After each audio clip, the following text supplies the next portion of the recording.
Councilman Ritchie. Here. Councilwoman Walsh. Here. And Mayor Aronson. Here, please join us in a flag salute.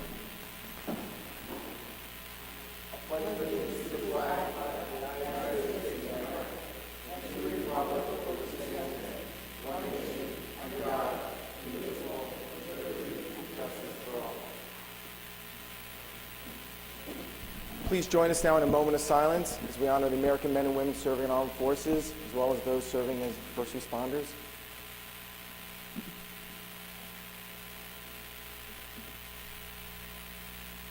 Great, thank you very much, everybody. Good evening and welcome. We've got a full agenda tonight. We're going to start it off with public comments. Anyone would like to make a comment, ask a question, suggestion, please step to the podium. Tell us your name and your address. Do you want us to bring a microphone to you?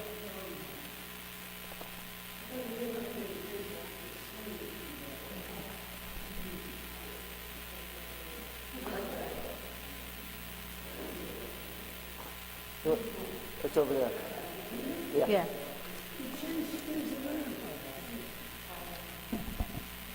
Good evening. Good evening. I'm Dominic Nietzsche, Robert Street in Ridgewood. I'm still a temporary resident in Ridgewood since 1948. So if you want a little history from time to time, you can get in touch with me. Excuse my voice. I'm not going to go into anything political, only because this may be my last meeting that I will attend. I got some good news on the 1st of the month. I took my car, my van, down to be inspected, which was the first of the month. And I sat in the car, and just bear with me because this is the only part of it. I sat in the car. Well, if you've ever been to inspection, you know you have to get out and go around, go down the end and so forth. So I sat in the car, and as I drove down, they checked my papers and so on. And I'm sitting in the car, and I'm waiting, and the attendant there, he says, "Get in the passenger side." I moved over. They continued on down, and I drove down, and I sat in. He says, "Get back in the driver's seat." So I got in the driver's seat, and I was sitting there, and I was sitting there, and I was sitting there. Finally, the attendant come over and says, "What are you waiting for?" "Well, I'm waiting for them to scrape off the tag that they put on, paste on." He said, "You're finished, get out of here." But I noticed that they changed the color to kind of a pink, a reddish color. I said, "Oh, I probably didn't pass." So I drove all the way home. I don't drive too far anymore. So I finally looked at it, and I was very pleased that I don't have to go back till 2015. So I don't know if that means I have permission to not drop dead or to stay alive. So thank you. It's nice to see everybody back here. Thank you, Counselor. And a lot of white hair going on. So thank you for having me here this evening. Thank you. Thanks, Dominic. See you.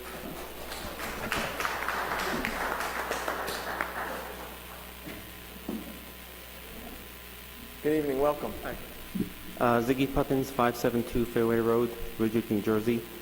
So the July 4th fireworks, usually I watch them at the corner of Linwood and Northern Parkway, and usually that intersection is closed. And a lot of people gather, in the streets and so on to watch them. This year, the intersection was not closed. In fact, it was kept open, and some of the officers there said they wanted to keep it open as a thoroughfare. But people are still kind of sitting on the sidewalks, cars are driving by. I thought it was a very unsafe situation. During the fireworks, only 2 cars came up. One guy actually did a U-turn in that lane. It's an unlit area. I don't know why they decided to keep it open this year, not closed like they have in past years. And if you're going to close it and keep it open, then really open it up for traffic and not have people sitting on the street and people making U-turns in a darkly lit intersection. Thanks. Ken, do you know anything about it, or? No, I actually did walk it, so I noticed that there were cars coming down Northern Parkway and turning around. I didn't see anyone on Linwood. Chief Ward is here, if the council wouldn't mind, and he might have a reason why why that wasn't closed up, or if you know.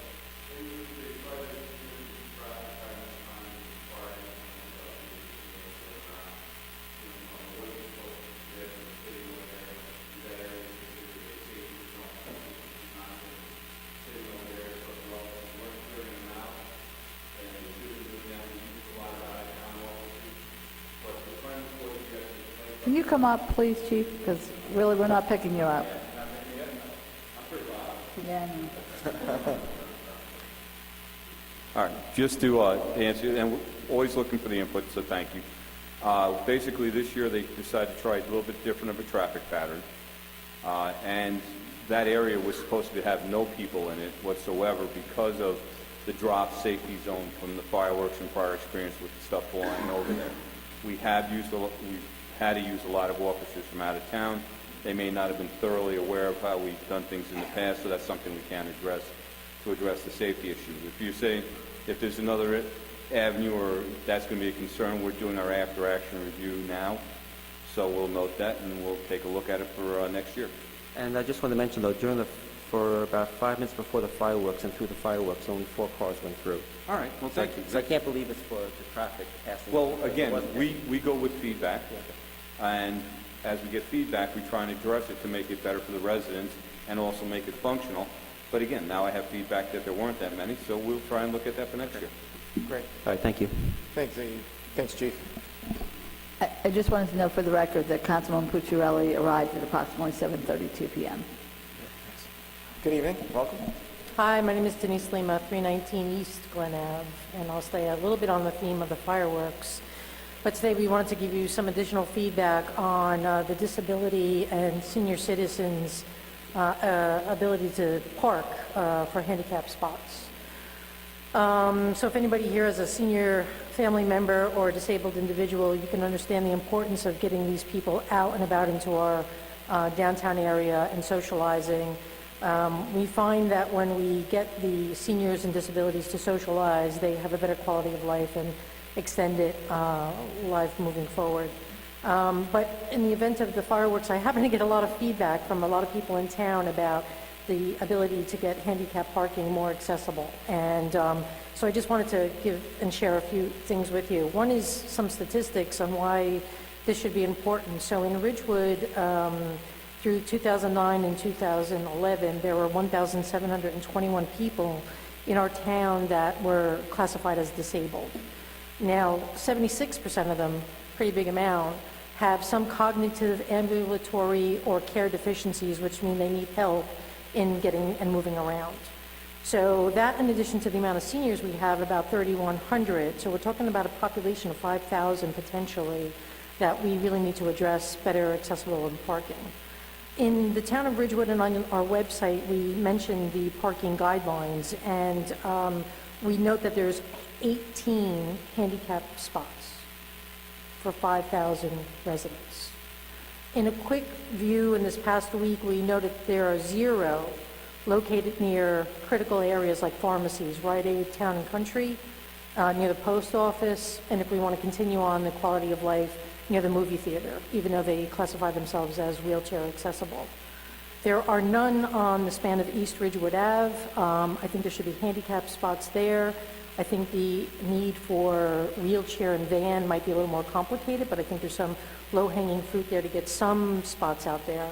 And then we noticed on Sunday at the farmers market that all of the vendors are occupying all of the handicap spots around the train station. And I think that's something, too, we can quickly remedy. So there's some simple things here that I'm hoping that the town council can address. More specifically with the fireworks, which I've been tending since I was a wee girl because I grew up in Fairlawn and we were always part of the Ridgewood fireworks, so the Cutters had to come here to the Ridgewood Maroons, but that's okay. So I've been coming here a long time, and my mother was recently handicapped and living with us, and for the last few years she was having trouble walking. My mother recently passed away in March, but last year we had a really difficult time finding a handicap spot for her to reside in. This year, here's what the conversation went like. I called in the morning to the dispatch, no handicap spots, that's not part of the, we didn't figure that out, that's not what we're offering. Okay. I waited a little while longer, I called back again, got some other people at the dispatch and the police saying, no, why don't you just have the person drop them off and then go find parking? Well, I don't know how a disabled person is going to drop themselves off and get the car somewhere else, so that was kind of an acceptable answer. Now I'm on the patch and I'm blogging, and all of a sudden by the afternoon it's like, oh, North Graydon, not where the pool is but where the fields are, there's handicap spots. I think that's like 500 feet away. Not sure that's the best thing. We attended the Paramus fireworks on Sunday. Well, we tried to and the storm came in, but we left. But anyway, they actually set up 25 spots right up front behind the safety zone for handicapped people. Now, if that wasn't enough, which I thought was really great, a golf cart came around and all of a sudden they took the handicapped person with a disability into the field to actually get a better view. I was like, okay, that was way what I even expected. You know, the spots would have been great enough. So the second recommendation or ask of the council to look into is, can we not take the back spots against the trees for disability or handicap spots away from the zone and safety next year, and maybe think about placing them there or doing something a little more closer.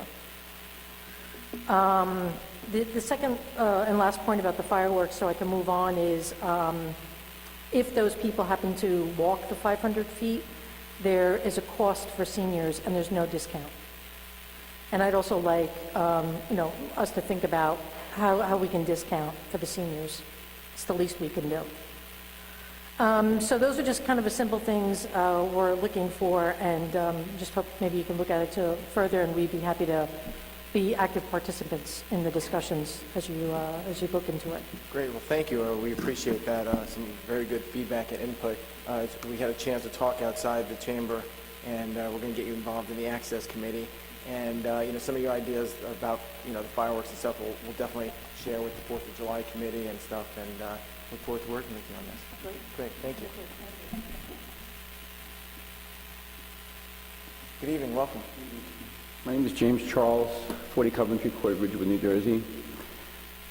Playing tennis on the public courts in Ridgewood is by ordinance. The ordinance states that you have to purchase a badge and carry the badge with you to play tennis. As it stands right now in the public courts, as you know, there's no swipe system, there's no monitors. That means who's ever holding this badge becomes law enforcement of the ordinance, and it's not appropriate. The person who upholds the ordinance, who enforces the ordinance, is law enforcement of the deputy of the ordinance, not the badge holder. So to put it in operational terms, if I have a badge and I go into the tennis courts, I have to pick somebody, ask them to leave. That's very inappropriate. And you're putting the badge holder in the position of enforcing an ordinance when it should not be that way. I think something needs to be addressed sooner than later. Thank you for your point. And we have our Parks and Rec director here. I called the Parks Department. I was given 2 answers. I was told it's self-monitored. Again, not appropriate. And secondly, I was told if there's a problem, call the police. I'm still now the deputy of enforcing the ordinance, which is not appropriate. Okay, well, I have a suggestion, and I know they do this in a couple of other municipalities, and it really is an on your honor system. They put basically you put just like a roster there, and you sign up your name. You can put your number next to it and say, I'd like to court from 10 to, my kids play tennis. So, we usually go there and try to find space. We haven't asked anybody to leave, but I too noticed that there's probably something that needs to be done to allow everybody to use the courts and to use them fairly. So maybe a self-monitoring by putting the roster there. I know Ramsey did it for years. Again, there are people playing tennis who do not have badges. Yeah. I know they're out there. Okay, so those of us who have the badges will obey the ordinance. So again, it becomes a legal issue. I don't think it's a self-monitoring issue because this is under ordinance. It's not voluntary. If we could, we have Tim Cronin here, the Director of Parks and Rec. Tim, would you, yeah, if you could, that'd be great. Thank you. See, someone has a police issue, we have the chief of police, someone's got a parks issue, we have, everybody's here. Thanks, Tim. I have a suggestion. If it can be worked out, I'd have to check at the pool, but we do have wristlets at the pool that we use for guest passes. We could put someone in a car, one of the security people from the pool maybe, make a round around the pool. There's 5 locations in town for tennis courts. There's 16 courts, 5 locations. So we might be able to do that. I could check the schedule and see if there's how to rotate that through the security at the pool. It would be a seasonal thing. It's only when the pool staff is there, obviously, June, July, August. But I think to his point, the courts are usually full the times that you'd want to play tennis, not in the blistering hot of day. well, I mean, it's just thought. It popped into my head. I Yeah. mean, we have staff in the summertime, obviously at the pool, security. We have the wristlets. They're already in stock. We could use something like that and put them in one of the town cars and do a loop, several times a day. Again, if you think that works, that's a great idea, but, if you could just take this on and think about it a little bit more also, if there's anything else, great. Thanks, guys. Any other questions, comments? Good evening, welcome. Good evening. My name is Justin Wittrell. It's 506 Collins Avenue in Hasbrook Heights. I am the consultant for the Bergen County Department of Disability. I run the post-stroke support and disabled group up here in Ridgewood for the county. We have 4 locations here, Ridgewood, Englewood, Maywood, and East Rutherford. I run the Ridgewood one. Mayor, I just wanted to say thank you very much to yourself, to the fire chief, and to the police chief for coming to our post-stroke support group and supporting the group. Our members very, very much appreciated you coming, taking the time out of all 3 of your very busy schedule. And especially to the fire chief, thank you. It's nice to have a fellow brother come out and support me. I'm on the Hasbrook Heights Fire Department, so it's good to see a fellow brother out there helping out. But I really wanted to say very much, thank you very much for taking the time out of your schedule. Our group very much appreciated it. And we had the open group for Mary Todd Lincoln that we opened up to the entire Ridgewood community. And we're hoping in the future to open up more to the Ridgewood seniors if they would like to come. You do not have to be disabled to come up. It's basically totally a social group. And for any of your seniors that would like, we've always invited them. I've worked with Janet Fricky in the past, trying to arrange all sorts of things to get Ridgewood more involved in our group. But I just wanted to come up and say thank you very much for helping us. We really appreciate it. Well, thank you. Thanks for coming, for saying that, and thanks for the work you do. It's really important. So. Good evening. Welcome. Hi, thank you. Marcia Ringel, 250 Ferris Place, sometimes known as Moby Marcia. Okay, so we got our Moby chair, and the 30-day free trial is almost over. And unless it's purchased or a statement of intending to purchase is made right away, it will be removed next week. So there are various questions. Is it working? Is anybody coming? Is anybody using it? So on. I had the opportunity to speak briefly with Tim Cronin on my way in. And so there are still some concerns. The existing ramps into Graydon are not wide enough, okay, to accept the chair. But we have been speaking for several years in hopes that those ramps would be improved, somewhat similar to the ones in Fairlawn, just modest, but more modern, wider ones in the same places. Possibly one could be added at the spot that the Moby chair is being used now, which is the 4-foot area by Linwood. There seems to be a hesitation to use the area by the stable for various reasons. Okay, that's Parks and Rec's call, obviously, but a simple ramp there would do it. My hope is that this chair will be purchased at the discount that we have. This company isn't going to be offering us anything anymore if we don't do this. And, if nobody used the handicap, which is interesting that handicap parking seems to come up tonight. If nobody used the handicap spots in the Graydon parking lot, ever, we still wouldn't paint them over, okay? we have to have those handicap spots in case somebody needs them. Currently, if the Moby Chair goes back next week, we will have nothing this year. It would leave Ridgewood open to possible complaints or lawsuits. I don't know, it's possible. But in any case, I just think we've gone this far. It's $1,800. We could spend $12,000 on the Whibbit. We could spend $1,800 on this. It's probably a tax deduction. In addition, the company has offered, if we do buy it, to donate an aluminum sign that would be able to be outside, that would show that it was there, because people need to know it's there. And I think that these kinds of things really need some time for people to absorb. Also, I think possibly because it wasn't purchased, Parks and Rec hasn't really advertised it. I personally sent out a press release to various places, but if Parks and Rec put it in their website, stated that it was there, if it was clear, if people felt comfortable with it, it might take some time to feel comfortable with that, but I think they would. The sales rep told me that he went to an event in Cape Cod last week where they gave out 20 of them. 2 of the individuals were so thrilled that they purchased their own. And he also sold one to somebody in another state and sends them all over the world. Does everybody like it? Like it? No, sure not. But an awful lot of people are very enthusiastic about them. It was stated earlier what our disabled population is, but that included all kinds of disabilities. There may not be that many people who would use it. It was stated previously by the engineer that if only 1 or 2 people used the concrete ramp, that would be sufficient. If only 1 or 2 people used the Moby Chair, that would be sufficient. Ms. Hauk, you're the liaison to Parks and Rec. I'm wondering if you had any thoughts on this or are involved in any of this. I know that the mayor went down to Trenton to speak to the commissioner's office, taking a number of staff members. I don't believe you went to that.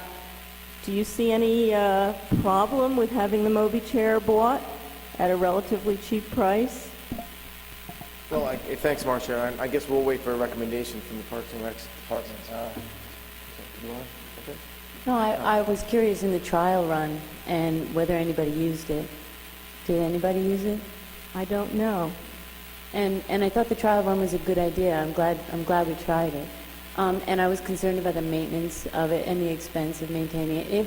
If I thought the trial run was going to be a great idea, and if there were people using it, that would have been an endorsement. It's sad to see that no one did come to try it, because I thought it was advertised. But, the rest, I support the ramp. I would like to see the ramp be put in place. And as far as the Moby Chair, I see pluses and minuses to it. That's my honest opinion. Okay, well, I have to say that if this is sent back, it's going to be very disappointing. I really do feel that it was a wonderful opportunity. The 30-day trial was a great opportunity. It may not be sufficient. I'm not sure that it would be considered, such a failure that we shouldn't even keep the thing. And I do believe that it would be very enjoyable for a lot of people, as well as getting Ridgewood off the hook right now as far as doing anything. I didn't hear anybody say it was a failure. And since it was an experiment, I think we should hear the results of the experiment, or else it was a foregone conclusion that we like it or we don't like it, and that's not a very good way to conduct an experiment. Anyway, do we have it through next Wednesday? Do we still have the chair through next Wednesday? I believe that if you count weekends, the 30-day period ends this Friday. The sales rep is on vacation. He couldn't take it back before Monday. I don't know precisely what day. He said that would be the week. Well, hopefully he can extend it to Wednesday, and we can make it to Thursday, and we can make a decision next Wednesday based upon a report, presumably from Parks and Rec, about the use of it. But yeah, certainly we ought to consider it, since that was the whole purpose of doing it on a provisional basis. Okay. I just hope that the total number of users isn't the absolute criterion for that. Sure. Bernie, then Kenny. Right. Yeah, Tim just stepped out. I don't know where he went to, so it would be good. Gwen, did Parks and Rec discuss it at your last meeting? No. They didn't discuss it at the last meeting, so maybe, are you guys having a meeting in August? No. So, the last I spoke with Tim, it is in the budget. They had, I believe, $2,500. So I agree with you that, it is going to be slow going once people get to know that it's there. Many of the beaches, I'm sure you can read the statistics that, once they know it's there, they start to use it. And it's not going to be for everybody, but for those that can use it and want to use it, I think it's wonderful. And I think that, we should go ahead and appropriate the money to purchase it. Okay. Yeah. Mayor and Council, and if Tim Cronin walks back in, we'll get if there's been any stats collected so far. But I just wanted to say basically the same thing that the councilwoman said, that you've already made the decision that we're going to use the Moby chair in accompaniment with the ramp. So we do have budget in there for what we hope would be close to, keep coming this way, Tim.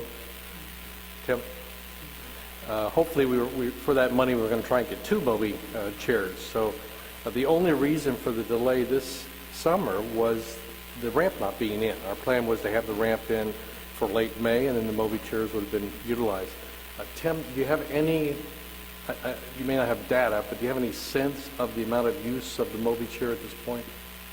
I just called the pool manager, that's why I stepped outside. No one's used it yet. One has an appointment to use it on the 16th of July. Well, we're going to look to you for your advice and counsel on this. I don't think it's even a council decision, really. It's an operational thing. It's in the budget, and if you guys think it makes sense, that would work to make sense. Great. Thanks, Marcia. One quick final comment, which is that even if the concrete ramp is built, it would take people into the deep water, and that deep water is not recommended for use with the Moby chair. Thank you.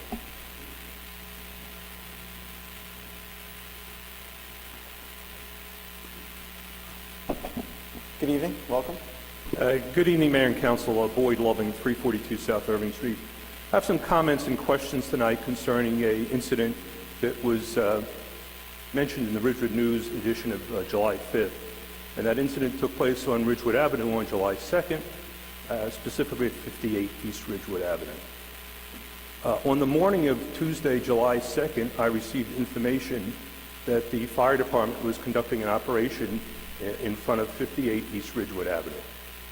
I went over to the scene to see what was going on, and I observed that the fire department was setting up their new 95-foot tower ladder in front of 58 East Ridgewood Avenue, which is a privately owned building.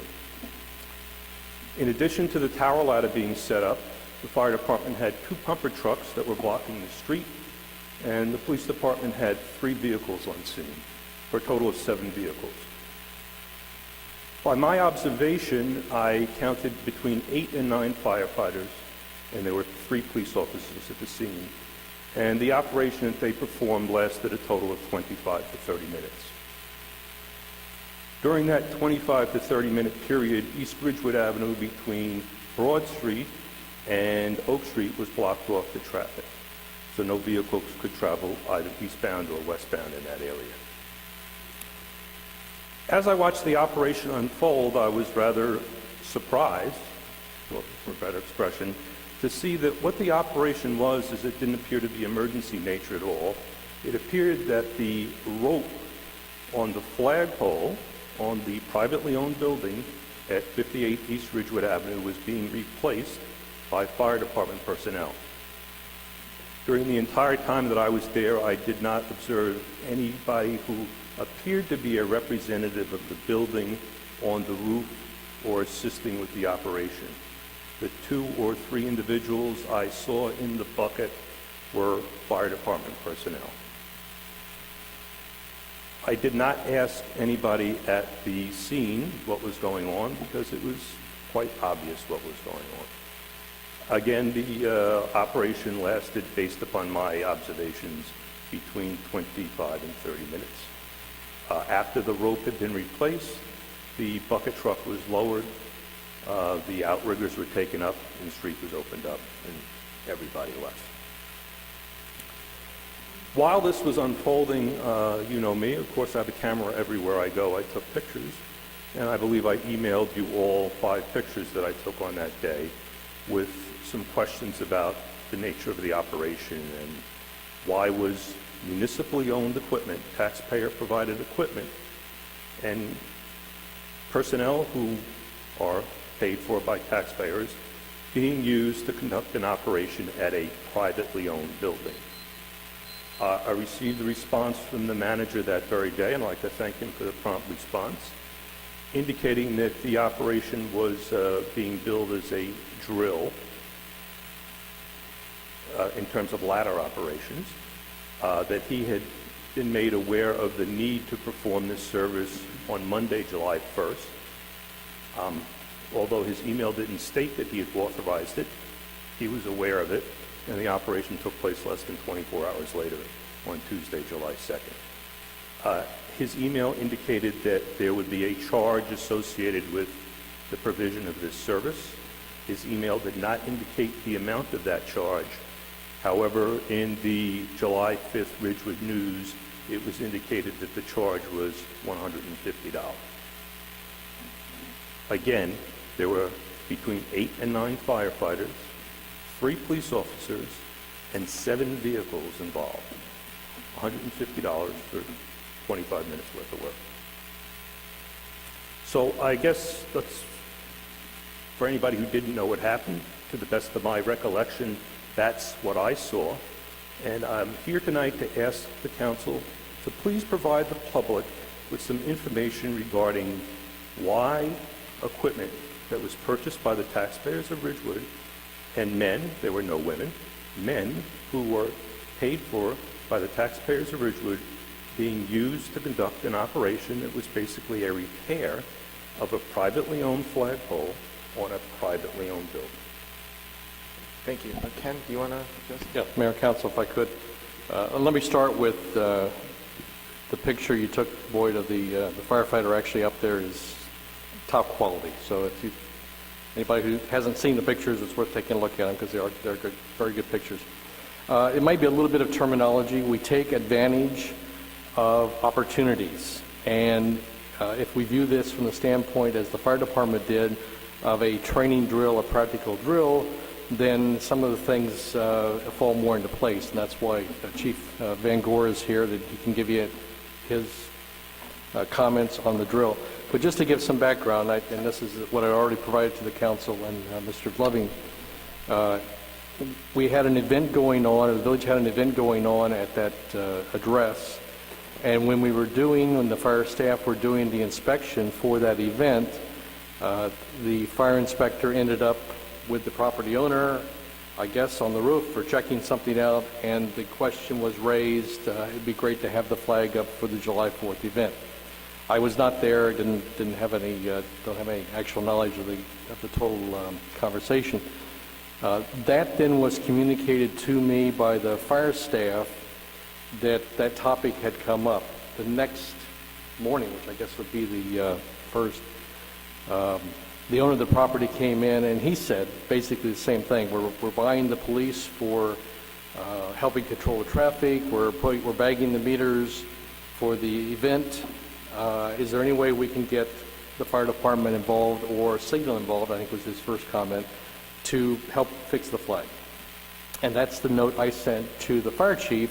Is there anything going on that would accommodate this? Any costs above what the departments would have been expending for that activity are going to be picked up by the property owner, and he's already given a check to cover probably all of it or close to all of it. But I'll let the chief give some more comments in terms of what was going on and why it was going on and why those numbers. And John Ward, you're here too from the police department standpoint. I think there was a comment about police officers at that location, why they would have been there. So maybe one of you can add to answer the comments on the question. Before we do that, I'd just like to... Mr. Levin, if you could, just let us finish our presentation, and then hopefully that'll give us some information. When I was approached by the fire inspector that they were looking to put a flag on there, he said that they were just had a regular ladder and they were holding it against this pole and they were trying to get it on. So he suggested that we might be able to help them. So when we looked at it, we thought about it, we said, that'll be a great drill. We have a probationary fireman, we have a brand new ladder truck that's never been up in that situation. So I sent the guys on their normal drill time, to go up there, put the ladder up. I think I heard it was 20 minutes. Fixed it. They were able to see how to position it, how far they had to be from the curb. There was only 4 guys involved. The other ones were there to critique and to make sure it was safe. And at no time was anybody compromised. They could have went on emergency calls. It was just during our normal drill period.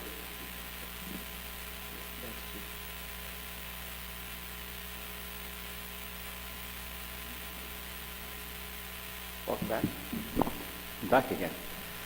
With regards to police officers, the fire chief called me that morning and had asked for an assist with traffic, said they were doing an exercise and they were putting up something on a flagpole as well uptown. They were going to be shutting down Ridgewood Avenue for approximately 20 minutes, they estimated, and he asked if he could have someone for assistance. So I contacted Lieutenant Amoruso, asked him to detail an officer over there just to stand by and assist. He did. The lieutenant also went over there to see what the situation was and what was going on. There was another officer there on a side traffic job working for PSE&G, which happened to be at the corner of Prospect and Ridgewood. He was also there. I guess he took a look at what was going on, but the Prospect Street was being shut down also for road work that was being done there for a PSE&G service situation. But generally, I get calls all the time from different agencies within the department asking for a few minute assist, and that's what we try and do. So I have, not submitted any bill for the 20 minutes the officer was there, because in my opinion, he was assisting the fire department with the situation. If it's something beyond that, then we can obviously send a bill. Great, thanks, Chief. And just a brief comment that the vast majority, and I'm sure the chiefs would know, the vast majority of all of our operations are done in non-emergency situations. The fire train every day. The police are not training on duty every day, but are training virtually every week. At any time, if there'd been a fire call or a police call, everything would have wound down just like they do with any training that's going on. If there's a call, then we respond. So, thank you. Anything else? Yes. Okay. Thank you. With respect to the fire chief's comment that the operation took 20 minutes, yes, the operation did take 20 minutes. But from start to finish in terms of getting the trucks in place, getting the street closed, my estimate was 25 to 30 minutes. But in terms of the ladder work, the work on the rope, yes, that did take 20 minutes. With respect to Dr. Gabbert's comment, I will quote, "The village had an event going on there." It's my belief that that was a political fundraiser that had nothing to do with the Village of Ridgewood. Was that a Village of Ridgewood sponsored event, ladies and gentlemen? Well, I'll make it real clear, Mayor and Council. Any event going on in the village is an event in the village, a village event, a village activity, or whatever. I didn't say it was sponsored event. In no way have I ever implied that. It happened to be and if you've not seen the flag, everybody, go by and take a look at number 58 East Ridgewood. It looked great for the parade the next day. That event happened to be occurring, which caused the fire department to do the inspection of the property, which caused the inspector to be up on the roof, and caused the owner to talk about the flagpole. Otherwise, there'd have been no mention of the flagpole. There'd have been no flag up for the July 4th parade. And we are aware that there was a parade on July 4th. Frankly, I'm not clear what role that building played in the parade. There are many buildings along the parade route that didn't have flags. Why we needed to get a flag on this one particular building? Perhaps it was for the event on July 3rd, more so than the event on July 4th, and I'll cover that in a little bit. Dr. Gabbett, you indicated that the owner of the building has already sent a check to cover portions of the cost. May I ask how much we've received so far? Our estimate was $2,200, and that's what the check was received for. So we've received the check for $2,200. Do we anticipate receiving more? Oh, yes. Do we know how much more we anticipate No, receiving? I'm waiting for the numbers. Okay, so the $150 comment that was provided to the Ridgewood News was in error, or? When the bill is finalized, that bill will be sent to the owner. It'll have a credit of $2,200, and the balance will be due to the village. The owner has already said that he will pay whatever the fair charge is, and we expect that to happen. This happens 300-400 times a year in terms of billing police services and getting our money in advance and then making up whatever the difference was, or in some cases making a refund. Yes, and I'm well aware that the police department several hundred times a year is conducting services for a public service, electric and gas, water company, things like that. So that's the standard practice. However, I must say I've lived in the village since 1979, and I personally cannot recall an instance where the fire department provided a service during a drill that benefited a private property owner. I do know that the fire department does drill on private property, but in terms of a drill that actually benefited an owner, this is the first time in my recollection that I can remember observing one. For the record, I checked with a few places that rent bucket loaders, or not bucket loaders, bucket trucks to get up on buildings, and a 95 to 110-foot bucket truck would have cost that owner between $800 and $1,000 a day, and that doesn't include the personnel. So if we're going to get $2,200 from them, that may seem somewhat reasonable to cover costs, because we did save him the effort of having to go out and rent the truck.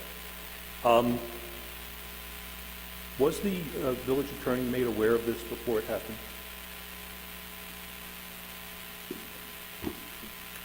Not by myself. Just for the record, I wasn't made aware, if you want me to answer it. So that we had no hold harmless agreement, no liability waiver or anything in place from the owner should something have happened to his flagpole. Okay. With respect to the time of day, my recollection is it happened at about 10:35 a.m. Stores were open on the avenue. Is there any reason that we did not do this during off hours so it did not affect commerce on Ridgewood Avenue? East Ridgewood Avenue? That was a decision of the chief's in terms of how he would schedule it, or if it would even have been scheduled at all. So, and as far as notice to the businesses, we rarely, unless there's some major event that we know pretty much locked in, such as paving, we rarely notice either PSE&G or Verizon or Ridgewood Water closures, which unfortunately happen quite frequently. So no one was alerted. Okay. Again, perhaps it's just me. Maybe we'll hear from others this evening, but I'm still having some difficulty understanding the corporation that owns this building is a multi-million-dollar real estate development corporation. I'm still having some trouble understanding why they did not get a private contractor to do this work, why they came to the Village of Ridgewood and asked that the Village of Ridgewood provide services. And I'm also a little bit concerned, I'm a little bit curious as to how was this negotiated? Was it a phone call to you, Dr. Gabbett? Was it an email to you? Was somebody from the council involved in getting this whole thing rolling? It just seems very odd that the fire department would be performing a repair service on somebody's property. Boy, if I may, and this is an important line of questioning and conversation going on here. We have gone long past our 3 minutes, and I don't know if you want to wrap it up, if you want to come back at the end of the meeting and continue this, or just this has gone on a long time. And okay. Well, I was contacted by Dr. Gabbett this morning, who asked me to make the comments at the beginning of the meeting because he was going to have staff members present to address questions. So I'll try to wrap it up as quickly as I could. And if you have anything particularly for staff, now might be a good time to do. Okay.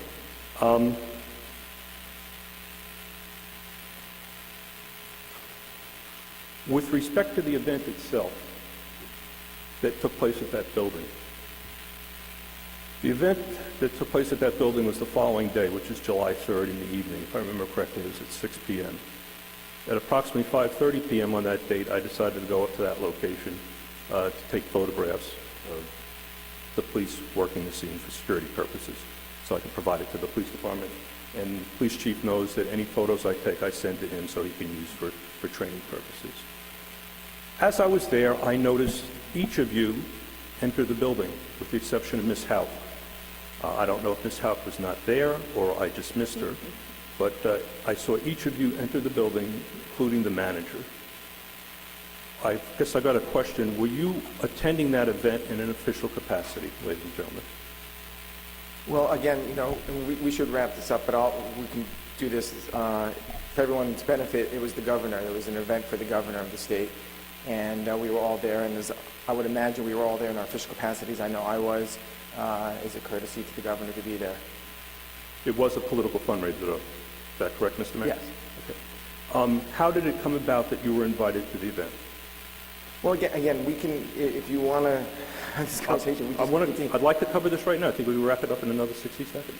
Well, among other things, I was in touch with the governor's office about his visit both on Wednesday night and Thursday as the mayor, making sure that the governor, all of his needs were attended to, making sure that his visit was a good one. And frankly, I'll just say, without speaking to some of the operational issues you raised earlier, I, for one, am very glad that the governor chose to spend some time here last week. I thought it was great for the town. I think it was a great morale boost for the town, and I welcome it. And as you know, I say that as a Democrat. Yeah, and I'm sure that attending the event and rubbing elbows with people in power is going to be beneficial to the taxpayers. Not disputing that at all. But again, my question was, how did it come about that you attended the event? And I'll be very specific. Did the taxpayers of Ridgewood pay for you to go to that event? No, I know I was looking for it, and I wish I could find it. The invitation was quite specific about your being invited on a complimentary, that is, we being invited on a complimentary basis as council people. Okay. And clearly I understood I was there as a council person. In fact, when I was approached with a sheet of paper that said, "What will your contribution be?" I said, "No, I'm here in my capacity as a council person." And as far as I know, that was the end of that. But there was, and I also, your last question, who paid for? What was there was very little. I'll tell you, there was very little information available about the event. I found nothing in the newspapers. But I did find on a website, I think it was BergenCountyGOP.com, that attendance at the event, that people were being asked to contribute a minimum of $1,000 a person to attend the event. So Mr. Ritchie go in with a guest, Mr. Aronson go in with his wife, so you go in with a guest, sir. I saw Ms. Walsh go in with her husband, and I saw the manager go in. So I guess my concern is that you were comped for something that was valued at $1,000 a head. The individual who owns that building, or the company that owns that building, has got an application for the planning board. Does this violate the terms of the gift ordinance? I don't know if it does or not. I'm asking if it does. I can't imagine it will. We'll have an attorney look at it, but we need to wrap this up. Okay. Again, as mayor, as council members, I think it was our duty, if you will, to be there as a courtesy to the governor who was visiting our town. Again, 2 days last week. It was a big deal for the town. Not disputing that at all, sir. What I'm asking is for an opinion as to whether... I heard your question, and we'll have Matt look at it, but we've now spent like 15 minutes on this. And it's an important topic, sir. Everybody. Absolutely. It's an important topic. Like every topic that's been brought up tonight, it's very important. Okay. So I will wrap it up by saying that although I've heard your explanation of why the use of the fire department, taxpayer-provided equipment, and taxpayer-provided services, personnel were devoted to this, I've still got a lot of concerns about it. And I would like to hear an opinion from the attorney or someone as to whether the acceptance of comp tickets, for lack of a better expression, that basically had a value of $1,000 each from an individual or from a corporation that has an application, a currently active application before the planning board in this community, whether that is a violation of our existing gift ordinance. Thank you very much. Thank you, Boyd, and we will get questions. Again, I can't speak to the operational issues. I leave that to Ken and the chiefs to speak to. But I think you would agree that, when the governor comes to town, it's just a courtesy that we show our face and we welcome him. And I was at the benefit, so I'm sorry to have to admit it, but I thought I could skate away, but so we were all there. We'd all have to. Great. Mayor, if I could just make one brief clarification. The $2,200 that's been received so far from Onyx or maybe it was from Mr. Saraceno himself, I think that's correct. That was towards the total expenses, which were bagging of meters, 2 police officers for whatever the minimum time amount is. So that's the total amount's going to be much more, or more than $2,200. But I didn't want to imply that that $2,200 was just for the activity on the flag. Great, thank you. Good evening, welcome. Good evening, Mayor and Council. Mike Seaton, 319 Franklin Turnpike.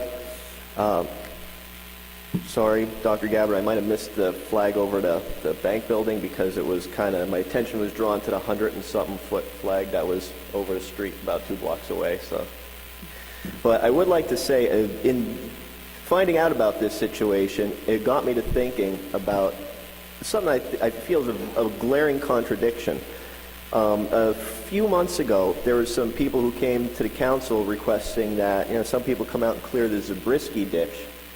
And they came a couple times, and there's some back and forth, and the decision by the council at the time, I believe, was that since the Zabriskie ditch was on private property, that we couldn't use town personnel to go onto that property to clean out, even though it would help the people and alleviate flooding and everything else. It was still private property, so they had to deal with it, which was a good decision because it kind of eliminates these gray areas of people going on the private property and using our services for betterment of people's private property. So maybe to help out the Zabriskie ditch people, you could have a training exercise there to clear it out because there's a lot of trees and there's a lot of branches in Ridgewood. During storms, severe hurricanes, they come down and sometimes roads could get chronically choked up with debris. And what if someone on the other side of that debris, an infant, someone disabled, or an elderly person is in dire straits and needs to get medical assistance? Maybe our personnel should practice quickly clearing out paths so that they could get through to help people in dire straits and emergency situations. So I'm just saying, if you want to have a training exercise and the Zabriskie ditch people are gracious enough to invite our personnel onto their property, then, we should charge them and clean it up. Thank you. Thanks, Mike. Questions, comments?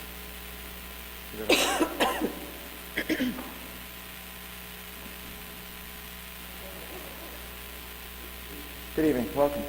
Good evening, Mayor and Council. My name is Peter Cahill. I just had a question about what's going on with the apartments that are being proposed to be built downtown. I'm very concerned about how many apartments we're thinking about bringing in all at once, and I was wondering if maybe you could tell me how I can get some more information on that from the council and where we stand with that. My concern really is that we're turning the village of Ridgewood into Bloomingdale, Clifton. I feel like it's going to be another Montclair before we turn around. Thanks for your question. The issue is before the planning board. Right. It's been before the planning board in some form for about 2.5 years. The planning board had been holding several meetings on the issue. A lot of that got put on pause because the planning board is now looking at Valley Hospital again. Right. We had a meeting, and Albert and I sit on the planning board also. We had a meeting on this last week. I don't think we have another one scheduled right now. My sense is in the fall that issue will sort of come back front and center to the planning board.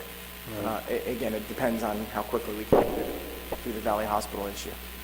Okay. I mean, as a taxpayer and as a landlord in town, it really concerns me because I know what the beautiful village is. I know why we all moved here. Everyone moved here for the village of Ridgewood, for this quaint little beautiful town. And it seems like we're losing it. I'm afraid that if we add that amount of apartments to the village of Ridgewood, that it's going to turn into a transient town. I mean, we're going to have nothing but people that's moving in and moving out. That's a lot of apartments. Well, what I would suggest is, come to one of the planning board meetings. Right. The schedule's on the village website. Charles Nalbantian is the chairman of the planning board if you want to contact him. Right.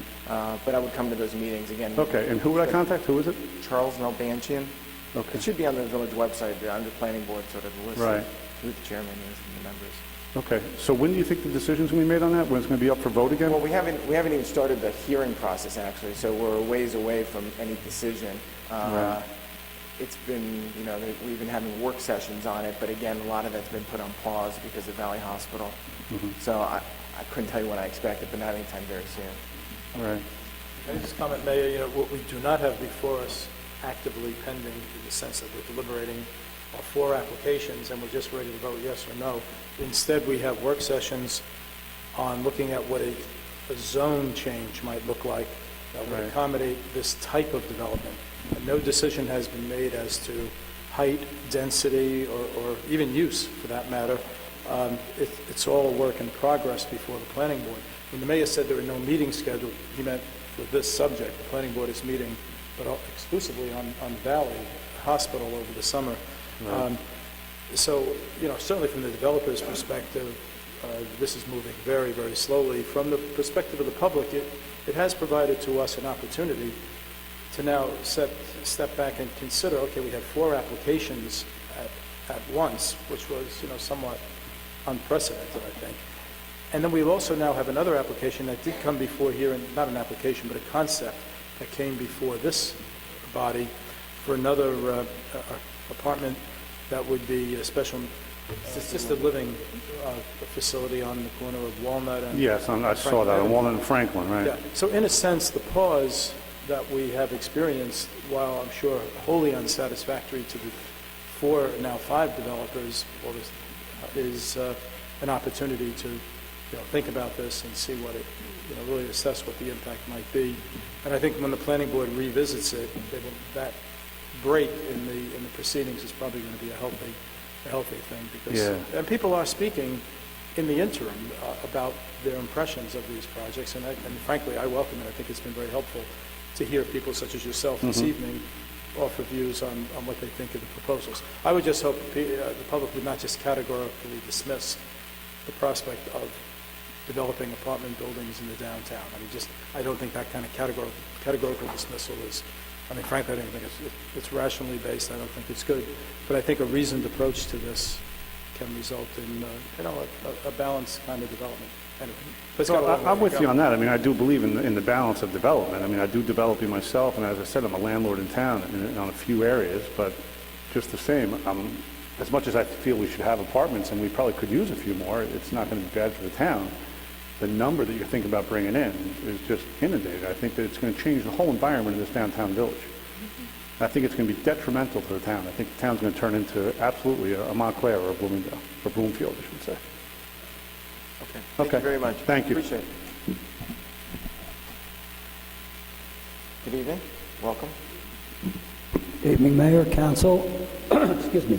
Roger Wygan, 216 South Irving. I'd like to share a little history with you and then the result of that history. In 2006, September 2nd, we had a bad storm in town, and a lot of people lost their power. A lot of trees were down, particularly in the Heights Road area, and actually all around town, mostly up there. A call was placed at the time to the then village manager requesting the use of a generator that was owned by the village of Ridgewood. The generator was driven to this business, which was in Midland Park.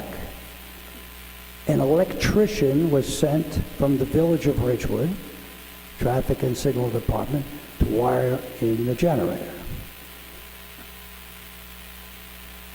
It wasn't a good thing.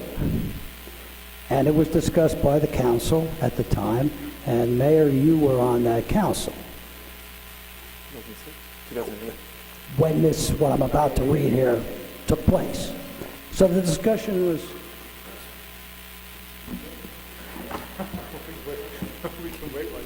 It's a great world, I tell you. So as a result of that incident, okay, a resolution was passed in 2008, December the 10th.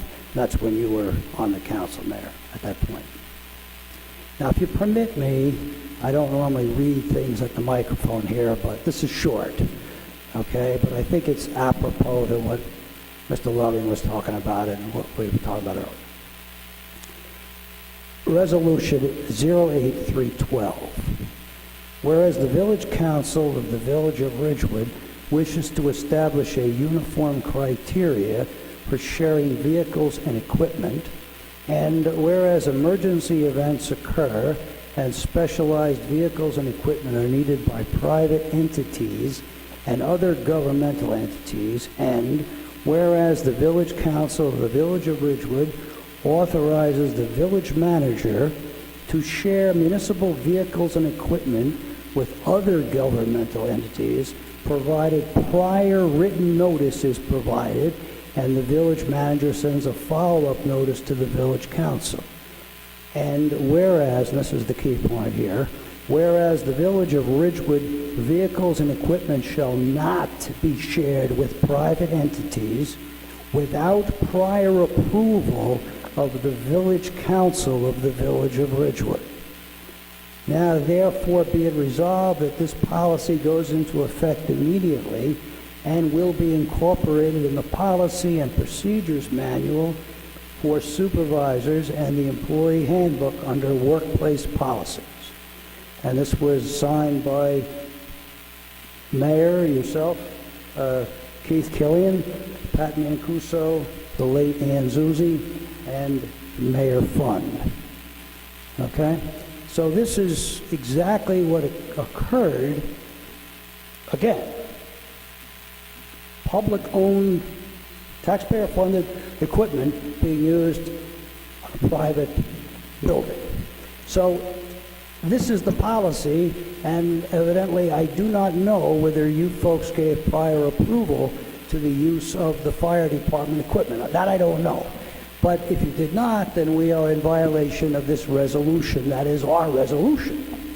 It's a good point. I appreciate you bringing that up, Roger, and it's obviously something that we need to review.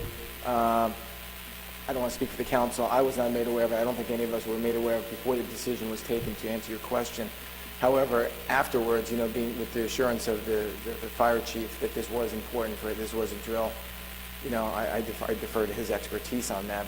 That being said, I think it's worth a review of this policy and to look into it. I think you raise a good point. Yeah, I mean, that basically covers it, because I remember that whole situation with the generator, Sure. and this came out of that, Right. out of that situation. Okay. Yeah, thank you.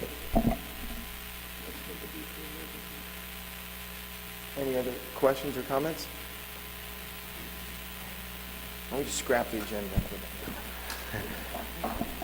All right, thank you. We're going to move into our discussion items. We're going to change things up a little bit because we have some staff here. So Ken, tell us where we're going. Yes, Mayor, if we could start with 6A12, the bottom one on the first page, while we have Chief Van Gore here, just in case there's any questions. Chief, just hold on. Chief, just hold for just a second. Don't go anywhere. This is the fire department making some very efficient use of some grant money.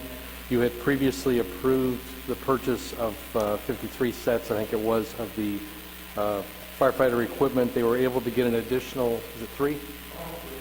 Additional 3 sets, and that's just approving that we're going to buy more than what we actually said we were going to buy for the same grant money. There's no, as I recall, there was no match. The same money.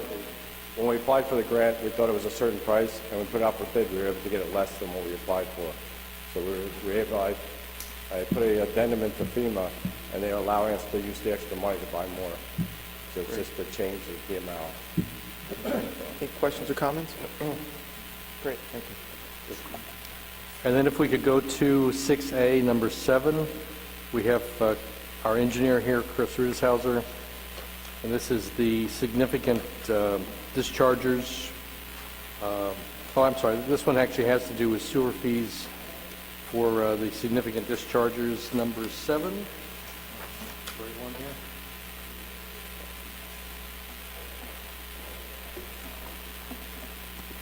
This fee is set annually, and Chris can go into more detail on it. What happened in this current year is that the expenses of the water pollution control facility, of course, are pretty stable. The year, though, is a very low water year, so we had not as much infiltration and a water count gallonage, so the cost per cubic... We use the term EDU, equivalent dwelling unit. EDU. the cost per went up. So and Chris can give you more details on this. We're recommending a billing for the significant users to be spread over 2 years. It works out to be close to a 10% increase for both 13 and 14. And then for the tax exempt properties, that the full increase take effect in 2013 and be also the established fee for 14. So actually locking in a two-year fee. Chris, anything to add to that? Good evening, Mayor and Council. No, Dr. Gabbard has it correct. The equivalent dwelling unit ordinance is basically a fee charge to people who discharge in excess of 109,500 gallons of sewage to our treatment plant. It's based on the meter readings from the water company. My first question, Chris, is this, when you talk about 2013, are we talking about retroactive? Is this? It's actually use for 2012. We bill in 13, so we'd be doing the bills this year at the rate that's established in this ordinance. And I remember the last time we increased this, we heard a lot from the business community. Have we reached out to them? Have we talked to them about this? Are they going to be surprised? Because that was one, if I remember correctly, that was one of the biggest concerns last time, is we were taking them by surprise, hitting them with this increased fee. There will be probably some complaints, but what we've also seen is a number of businesses that got some of the initial bills have realized that water conservation devices have a benefit to them. If you have a leaking toilet, for example, in a restaurant, or several leaking toilets, this EDU ordinance is a very good impetus for you to correct that. And we have seen that from the first few years that we've had this ordinance to our current. The yield has dropped somewhat. Some of the higher dischargers have taken steps to correct it. One example is Valley Hospital. They have made major inroads in reducing their water consumption, which has a consequence for them of a lower sewage billing. I guess my initial thought is, and I'd like to hear from other council members, is there a way to, I don't want to say phase in, but again, we don't want to take folks by surprise, particularly those that are going to be hardest hit by this.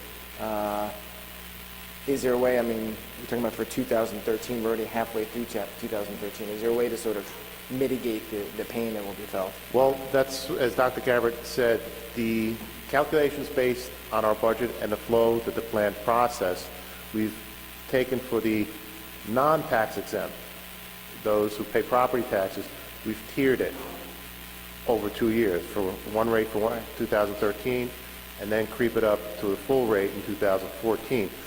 We felt that was a fair approach to them. Okay. Questions, comments? Ask at the rate of $484 per thousand, which is the 2014, full bloom rate. How does that impact a typical restaurant? And how many thousands of gallons are we talking about a year? Do you have any idea? The way the EDU ordinance works is it measures the water consumption in the fourth and first quarter of the year. Those are the winter quarters. So that eliminates a business or a restaurant that may have used some potable water for irrigation purposes. It's a standard methodology. Then we assign an EDU value of 109,500 gallons per user. If you exceed that, that's where you get billed at the rate per 1,000 gallons of your exceedancy. So the first 109,000, there is no additional charge? There's no additional charge, unless you are a tax-exempt property. Tax-exempt properties, since they don't pay any property taxes, we charge them for sewage from the first gallon they discharge. 109,000 gallons it's a lot of... Yeah, I think it works out to, I think it's discharge. Yeah. I'm sorry, Chris, I interrupted you. Do a lot of, I'm thinking of a typical restaurant, whatever that might be, does a typical restaurant exceed the 109 routinely, or is it? We have, the bigger restaurants do, that is correct. A smaller restaurant with maybe smaller toilet facilities, less foot traffic, and also it depends on how they wash their dishes, how they conserve water. A restaurant with older equipment may be much more water wasting than some of the top-of-the-line newer equipment. That's, again, where a business owner can see the benefit in upgrading their water use equipment to avoid or to lower their sewer fee. I still don't have a sense of the magnitude of how it might impact the restaurant. Maybe it's an I think- unfair question, but I don't recall, I think we only have, and maybe Dr. Gabbard knows better, I think we have only like maybe 130 accounts or so that fall in this category of getting billed for sewer discharges. I'll share with you next meeting the list of the significant users. I think last meeting I shared the tax exempts, and they would be impacted by close to 20% increase, but most of their charges were pretty fairly low. Restaurants, as I recall, I know we had several in the $5,000 fee range, and maybe even 6 and 7. I just can't remember if there was a cluster of them or what they were. So we'll get you that list. that's what I was looking for in response to the mayor's concern. You know, what's the order of magnitude of the impact? And knowing that the first 109,000 gallons is not charged, there's no additional charge other than, you know, the taxes for that is, you know, at least it provides the opportunity to try to stay within that 109,000 gallon limit before you. Yes, it does. Just related to that, if you could also provide us what the average increase would be, based on these numbers, that would be great. Thanks. Just for process, this is discussion, but we would be coming back with an ordinance. Once that's introduced, then you would have a period of time where we could have some discussions with the business community before a public hearing. And once you have that information, well, maybe this memo or something like it, maybe something we can get out to the business community so they get some background on what we're thinking about doing here. Be great. Do you have any questions? Nope. All right. Thanks. Well, stay right there, Chris, just in case. If we could go to, while Chris is here, 6C2, the parking meters, the discussion on going to 3 hours. Signal Department handles most of those issues, except for enforcement, and Chris supervises the signal. Great, and just to remind everyone, we a few weeks ago, the head of the Ridgewood Guild, Tony Damiano, came before us and, among other things, talked about the idea of going towards 3-hour meters, where our 2-hour meters are right now on the streets. It's an idea we've kicked around in the past, and we had a brief discussion of it at our last meeting. The idea was proposed that maybe instead of turning all the 2-hour meters to 3-hour meters, turning just those on the side streets of the downtown, leaving Ridgewood Avenue 2 hours. At the Chamber of Commerce board meeting this morning, there was a long discussion on the subject, but the board voted in favor of this proposal. However, their request was that we not do 2 tiers, 2 hours and 3 hours. It's too complicated. If we're going to go to 3 hours, they just said their view is their preference would be just 3 hours across the board. But anyway, with that, you've done some analysis. Do you want to walk us through? Is there anything particular that you want to highlight? Or Well, I can go over a couple of the topics that have been raised in this discussion. I know there's a desire to consider using credit cards at our meters. We've talked to one of our meter suppliers, and they've suggested that our meter rates are too low for it to be viable for the village.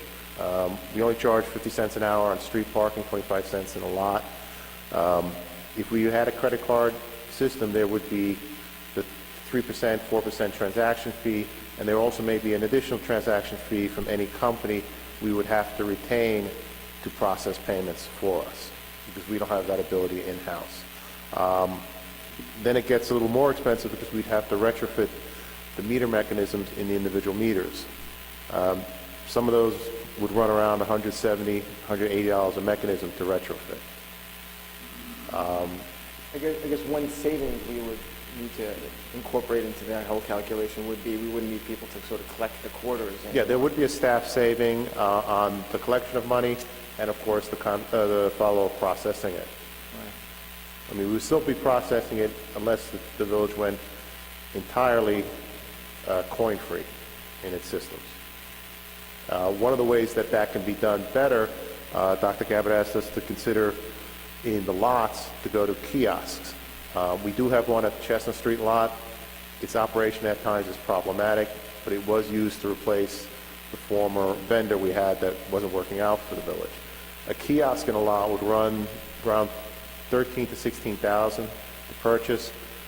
It is recommended to come with a service contract, and those machines could also be programmed if the village desires to accept credit cards. But again, with the full understanding, we'd get nicked both for possibly a transaction fee and a credit card processing fee. I would imagine one of the benefits for the village of having a kiosk type thing where I guess either you get a piece of paper for your car or you just compute it into the system is you don't get people that benefit from others putting in too many quarters. Yeah, you People are put an end to the constantly repeat parking or parking on somebody else's quarter. Right. And you did mention there is the two types of meters. There is pay and display, where the individual pays at the meter and has to put a ticket in their windshield underneath their window so it can be seen by an enforcement officer. And the other one is the pay by space, where you have to remember your space number and then type that into the kiosk to make your payment. Which is what we have, right? Yeah. Pay by space we have to make sure that there's visible numbers both on the pavement surface, and because we do have snow, we'd have to make sure there's a little signpost that says here's a number, or we'd have to have a map at the kiosk so an individual could find where their car is and pay for the correct spot. And before we open it up to council questions and comments, is there anything you want to say more about going from 2-hour meters to 3-hour meters? I really don't have an opinion on that. If it's the council's desire to move in the direction, the city department will do the retrofit. For example, we estimate it would take about 12 hours to reprogram 400 meters or so. We'd have approximately 20 hours to fabricate and install 34 signs that would be needed. There's a material cost involved. We'd also have to put decals on each individual meter explaining the rates and replace the ones that there are present. That effort would be also an additional 8 hours, an additional material charge. Questions, comments? Because when you did your analysis, or I know you don't have an opinion on the 2-hour versus 3-hour meters, but I think there's more than one opinion out there. We've had one merchant come to us and express a desire, but I've spoken to several merchants who have transactional type businesses. They're not sit-down restaurants. For example, one of the recommendations here is Oak Street, which would obviously extend all the way from Franklin to Hudson Street. Particularly a merchant by the bus depot there who has a liquor store is hurt by people parking in front of their stores for longer periods of time. It's a transactional business. You've got a coffee shop on that corner there, which is another transactional business. So they're looking for turnover.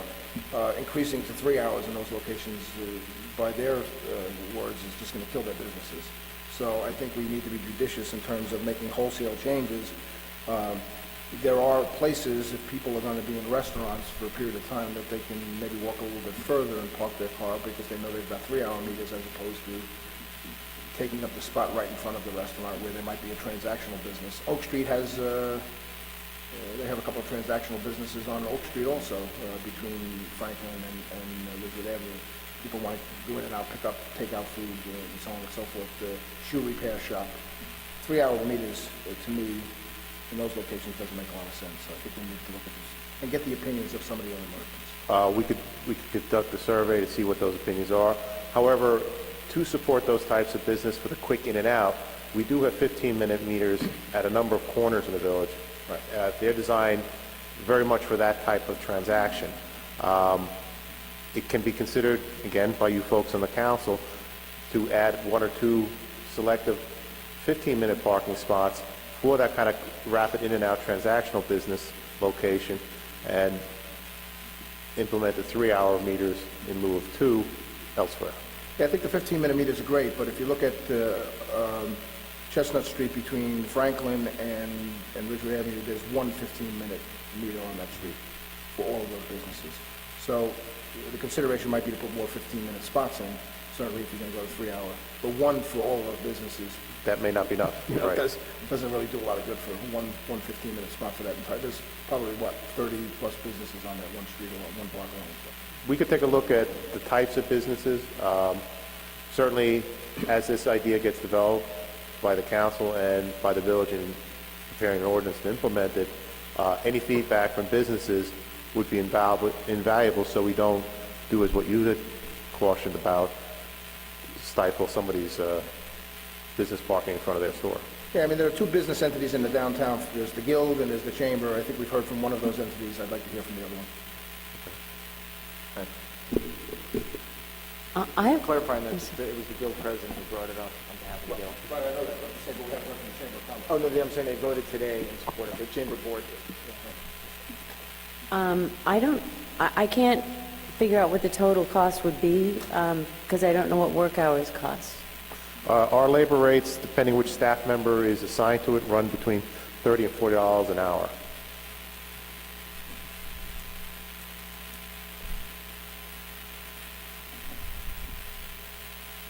Okay. Thank you. And I'm disappointed that the kiosk or the credit card use thing, isn't in our future, according to you, because I've seen it in other towns, and, I know in Hohokus I use it at the train station, it's good. I've heard we've had some kinks in the one lot where we have one. But Red Bank has it, and I spoke to them there. They converted over last summer, and all their lots, and it took them about 6 months to do it. They had a little hiccup in the conversion, but once it was done, they said that they increased revenue and that it wasn't that expensive, and they loved it. So I think it just might be a homework assignment, something we really have to spend a lot of time applying ourselves to, because I hate the idea of collecting quarters. Well, I agree. Quarters are a lot of work. It's a tremendous amount of weight. We've had actual injuries to the staff collecting from picking up the cans. So it is a good way to get away from it. It's just that our experience with the kiosk hasn't been that wonderful. I have used parking kiosks throughout the world, anywhere from Hawaii throughout Europe, New York City, and they've always worked. In Hawaii, I even got a ticket. I had the stub from the pay and display, made a copy of it, sent it in with my ticket, and as far as I know, there's no warrant out for my arrest. At least Yeah, not in I mean, Hawaii. I've heard with smartphones, you can even, if you want to renew, you just renew it on your smartphone or something. I mean, the technology exists, and I'd love to be on the cutting edge of that. There is a lot of technology, you are correct. A lot of the technology is more financially viable for our village if the rates were higher. Because we are very reluctant to embrace a technology that's going to put us into a hole. But the fun thing about it is that what happens is you pay for a space and the car leaves, and there's still time on the space, but the new car comes in and pays for that space. Yes, that is so correct. you actually generate more revenue. You Because can. there's no You're such correct. thing as a refund on a space.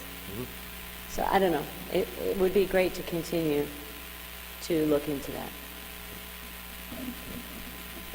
I'm a little concerned about the kiosk technology. I've seen it work and not work in Hoboken, where you might be the third person online at the kiosk, and credit card, someone's putting a credit card in, pulling it out, but it's not reading the card, and so on. And that's, you walk from your car to the kiosk, and you got to go back to your car and display it. It's clumsy. I would just assume put quarters in and go through that. But on the question of the 3 hours versus 2 hours for certain areas, I'm surprised that merchants would not be in favor of a 2-hour limit, as Councilwoman Walsh said last week, that, it enhances or it makes for more turnover, of cars. 2 3-hour stays is a 6-hour retail day, if you allow 3 hours. And if someone wants to park for 3 hours, they can walk a little bit further. And even then, no matter where you park in the central business district, you're probably walking less than you would if you went on any given day to Garden State Plaza. I mean, the walk you take from your car into that building is probably would take you across the village twice. So I don't think it's asking a lot to have somebody, if they want a 3-hour spot, to walk from, say, Franklin or maybe one or two of the side streets. But everything else, I would think that 2 hours is. I'm just surprised that the merchant community doesn't think 2 hours is better. But they live there, and that's. But I would like to look at it again, as Tom suggested. That I really don't think one size 3 hours fits all in this case. Right? Yeah, I'm in the village all the time, obviously, and with my kids, with friends that come into town. I don't know that I would want to put 50 cents or $1 on my credit card every time I came into town. It's just, I don't use credit cards. I just don't. I'm probably one of the only people that doesn't use them on a regular basis.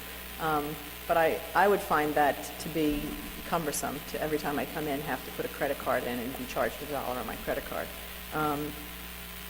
you know, as the deputy mayor mentioned, you know, and I don't know how many members were at your chamber meeting, you know, is it a good sampling, the demographic that was at the meeting of all the merchants in town? Do you feel comfortable that there were enough people there voting on it that represent all of the businesses in town?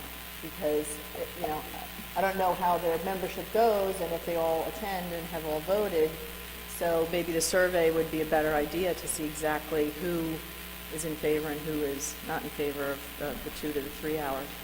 You know, sometimes it's, you know, if you're there, you get the vote. If you're not, you're left out. So I would really want to have a clear idea of how many merchants are in favor of it. We've done surveys. I remember we did 2 surveys of the users of the train station parking lot. We asked what their opinions were in switching to a multi-space meter. Both times we were astonished at the number of respondents that, as much as they hate quarters, having to keep a stock of quarters with them, they much preferred that than having to go to a meter unit, wait in line, as the deputy mayor mentioned, risk missing their train for that convenience rather than playing with quarters. Quarters won out. That's what the UP3 was for, which is wonderful. And everybody that has the UP3 pass knows about it. That's another alternative that eliminates everything. Yeah. Just in terms of the chamber board vote, you know, the board represents the group, and, you know, the truth of the matter is, like on every issue, different businesses have different views of this. You know, as we suggested, some businesses like 15-minute meters, some of them hate the 15-minute meters. Some of them like, you know, some of them allow their employees to park in the meters in front, and that's the problem. One of the reasons that there is, I won't say a full agreement, but general agreement, if you will, it seems among a lot of businesses, is the issue is enforcement. The issue is customers getting tickets. And they'll tell you, a lot of these businesses, regardless of type of business, one of the worst things, you know, in terms of customer relations, is when their customer comes back in yelling that they just got a ticket. The 3-hour meter idea was proposed. This was the notion that Tony had suggested. This would allow people to put a little more money in the meter, hopefully guaranteeing, not guaranteeing, but helping to prevent that from happening. You know, we should continue, you know, this discussion. You know, for what it's worth, I think, you know, ideally, you know, we would be using credit cards. I guess I'm very, unlike Bernie, I never have quarters in my pocket. I always have the credit card. And the kiosk idea, right, has definitely challenges and not foolproof. But if we had those meters that you could either use your phone or just put a credit card in, I think that would go a long way. But that may not be economically viable for us. So what I would suggest is we continue sort of just kicking this around. I think looking at this a little bit more, both in terms of 3-hour meters, any input you can give us, any input anybody else has on this. But I think at the end of the day, someday we're going to just change our meters. If for no other reason, people can't read them because they're cloudy and you have no idea what the time left on is. Oh, okay. I mean, if it's got a cloudy dome, that's something I can have Signal address. Yeah, a lot of them are like that. I mean, I've seen that. It's like if anybody who notes a meter is broken, I believe we have information that just contact us in the Signal division. That way, if you do get a ticket and we know about it, we get out there and fix the meter right away. Any other questions, comments?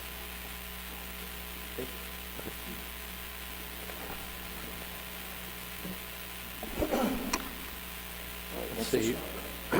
If we could go to a little different order than I gave you, Mayor. 6B1, Dave is here from Ridgewood Water, and he's promised a real fast update on our billing system and the new billing company. Good evening. Welcome. Good evening. As you know, we've had some significant challenges in the water utility in the area of customer information and billing. I'm happy to report that we are back on schedule with our billing, that we have passed the halfway mark in changing our meters from the telephone system to the radio system, and we are moving forward. We expect to implement some significant new services before the end of the year, which will include automatic payment, online bill presentment, and credit card transactions.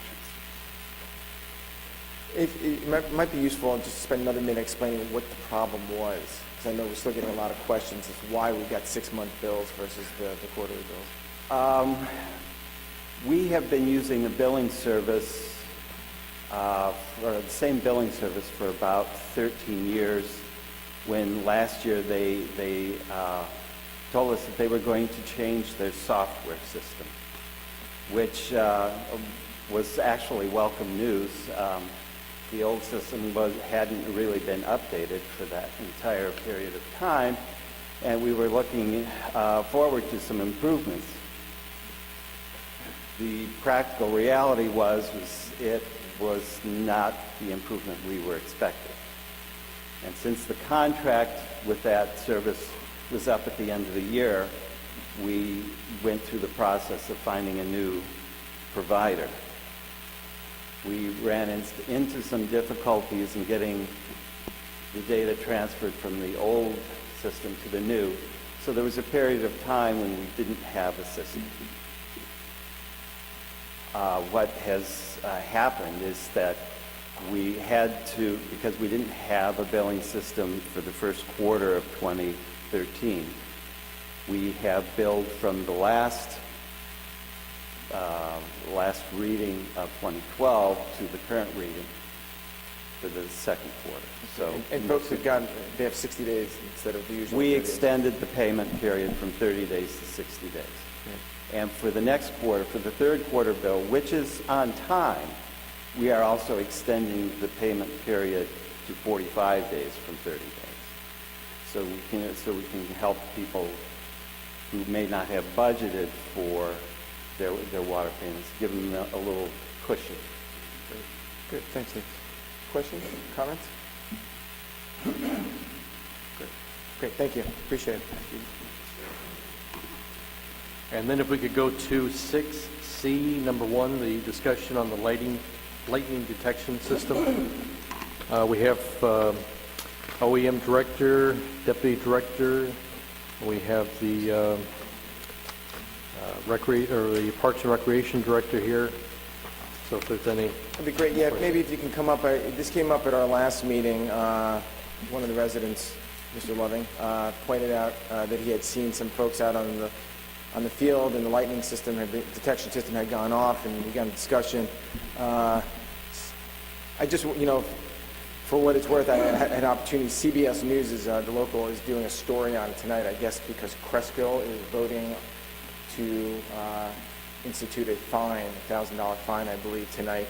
Anyway, so the CBS News folks were here. We were down in the field talking, and for what it's worth, they were asking me my impressions of people's adherence to the detection system. I told them, frankly, I've seen once in a while, and I guess we talked about it, and I guess we saw one night with Councilwoman Walsh. I sometimes see folks out there when the system's going off. I don't think, in my mind, that it's the organized sports teams.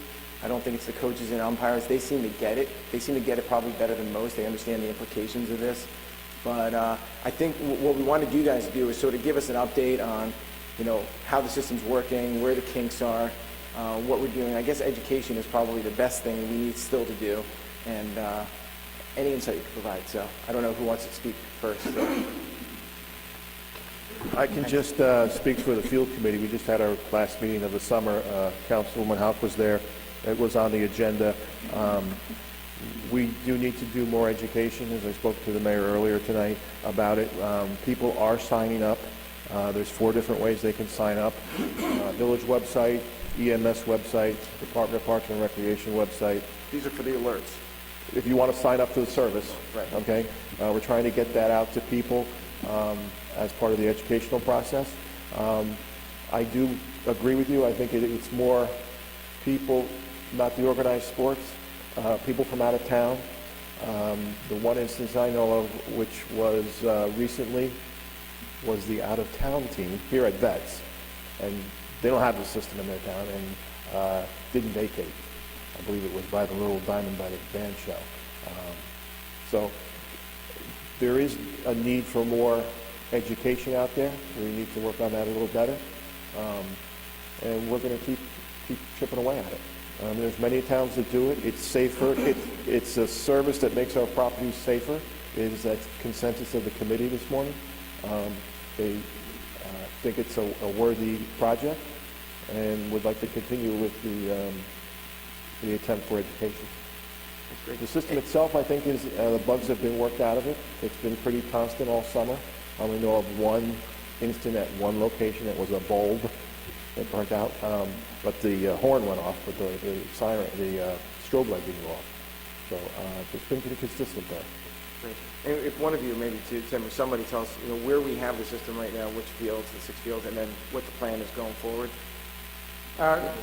Mayor, currently we have the system at 6 locations. We have it at Betts Field here, Maple Field, RHS, BF, Hawes, and Somerville. Our intention is to add 9 more locations, and we've been trying to secure the funding for that. The additional locations are the Havernickle Field, Willard, Ridge, GW, and Citizens, Orchard, Glen, Travell, Kenilworth Field, and Brookside Field.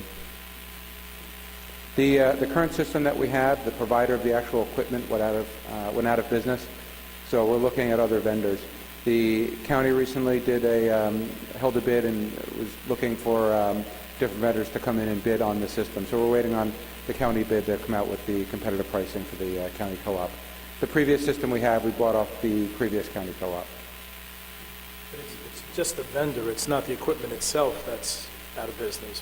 Not the manufacturer, but the vendor? The manufacturer of the actual, the boxes on the field with the lights and the sirens. That company went out. The company that provides the software that drives all of the devices, that sends out all of the text and email alerts, which I believe we have about 500 people signed up.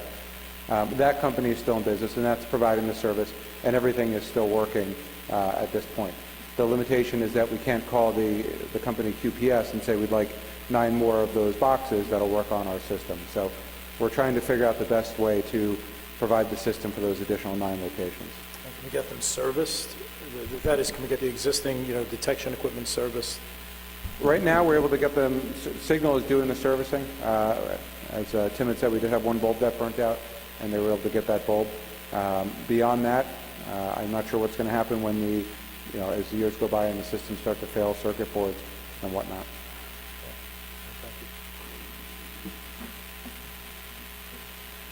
Just real quickly, it's an advisory system, and if you're going to be thinking about an ordinance for enforcement purposes, my view is that's not the way to go for a bunch of reasons. I think our job is to educate people on the fact that we have the system, how it works, and that they have to take responsibility, both coaches and parents and adults using the fields. And we can do a better job of that. I mean, one of the things we can do is, we can use our email system. We can send email information to every resident or every Victory Water customer, reminding them that we have the system, explaining how it works, what the rules are, and how to register for the email and text alerts. That's an excellent idea. We probably should use just a dedicated email on our system to all of our users about how to sign up for that alert. Yeah, we can. So, I mean, there are a couple different pieces to it, right? Well, one is people getting the alerts, which is great if you're on the field, probably a little less helpful if you're not.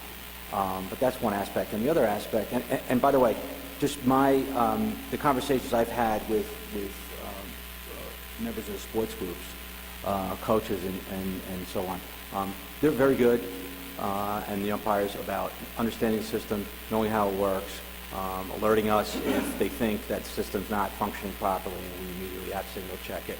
So I don't think that's where the problem is. We can't prevent, individuals, coming to vets and jogging around the field, for example, whether they're out-of-towners or they're residents. And it's really no different than, if we were on the Pacific Coast and the municipality installed a tsunami warning system that went off on the beach or something, and people chose to disregard it. I don't think having an ordinance fining people is the way to go. Not to mention the fact that in a major storm, in a flash flood situation, whatever it may be, Brian probably can speak to it better. the police department doesn't have the resources, I'm sure, to be, patrolling every field that has a system to, ticket people for being on the field. So we certainly can do a better job of reminding residents that the system's there and how it works. Any questions, comments? I got to ask this question once before. It seems to me that if we had a home on the shelf, for example, and I'm looking at the there's got to be a pre-programmed portable message that when the light goes off, that would say lightning has been detected in the area evacuating the area. If you have that, and I know I asked about it last time, I should look into it, that would eliminate a lot of confusion about what the light and what the thing is for. I do remember that from last time, and I did look into it. The limitation is our current system. The equipment manufacturer is out of business, so the software vendor wouldn't say if there's anyone that could modify our system. The other systems that I spoke to and done research on, none of them offer that. They all do a solid, steady tone. I mean, they do it on car alarms. There's an audible message. Move away from my car. You would think that the technology would be something enough to use a horn where once it's tripped, it would become a pre-built message that would let people know the area. And we won't know what kind of Can I ask a question? So the state co-op equipment that you're looking at purchasing now, is that, did I use the right terminology? Is it Strike Guard? Is that the company that everyone's it's a county using now? co-op. It's through a county purchasing. The county put the bid out. And I haven't seen the results of which companies bid on it yet. So we're waiting for that. About 2 or 3 weeks ago, Tim and Jim from Signal did go to a presentation up at the county where a couple of different vendors were able to go and speak, and that was before the bidding process. So we haven't gotten the So bids there are yet. 2 or 3 viable manufacturers that they're all at the same price, pretty much? When we went to the police academy, there was 3 vendors up there. Not to say that there won't be more to bid on it once that packet goes out. There could be. Services are kind of different. The one you're speaking of is most compatible to what we have here in town now. Because I was telling Brian, I just read the article, from the next day in the newspaper, the 25th of June, about the 3 municipalities that went in on a joint purchase program. So I was thinking, because it bothers me how expensive these things are. And especially if we might have to, at some point, have to kind of boot our original 6 fields. It would be great if we could find another municipality that wants to go in on a purchase plan with us. The one thing which I didn't think about earlier was geographically, one of the reasons why they're saving so much money is because they're going off of one transmitter. They're in a geographically close area, and I believe the transmitter on that system, I think it was even quoted in the paper around 22,000. So that's where there's a large savings, but the geographic size of Ridgewood and how much we're spread out might make that difficult. It might help some of our neighbors if Hohokus were someone that was close to the border, but I believe Hohokus already has a system and the park does. I just thought I'd throw it out there. Okay. Maybe. Thank you. Thank you. Any questions, comments? Yeah, I have a couple of questions and comments. So the night that Paul was talking about, we were having a meeting, I had to step out of the meeting. So I walked to the end of the corridor and noticed that at the big field, the 90-foot field, they had stopped play, but at the little field, they continued to play. So I had a few minutes, I went down to the police department, I asked for you, you weren't there that night, and I said, the signal's going off and there's people still playing, and the officer on duty said, we went down there and told them to get off the field, and they basically were not getting off the field. Tim, I was on the field committee for 2 years. Our policy, if you're going to play on our fields, is you have to follow the rules. So we can prevent it. If they're playing on our fields and not following our rules, they shouldn't be playing on our fields. All it takes is one storm for them to be on the field, as it happened in Demarest last year and somebody got killed.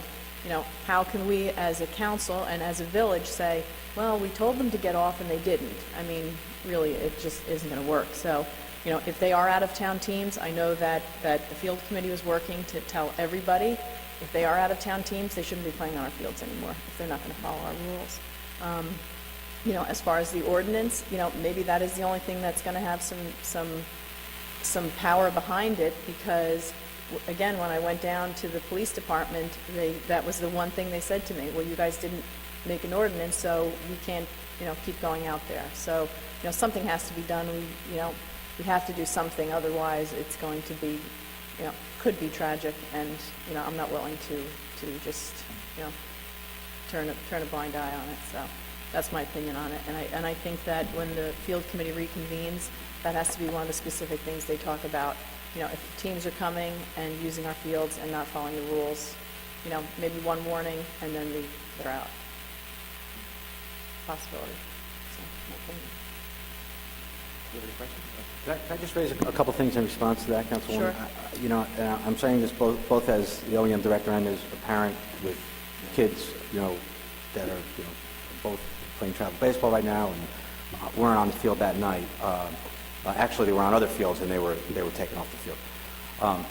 But just a couple of reactions to those comments that you might want to think about. One is, just generally speaking, you know, it's everyone's responsibility, including the parents. So, you know, it's beyond me, just as a parent, how they didn't vacate the field. How you could have, you know, two full teams, coaches, and presumably parents there watching their kids play.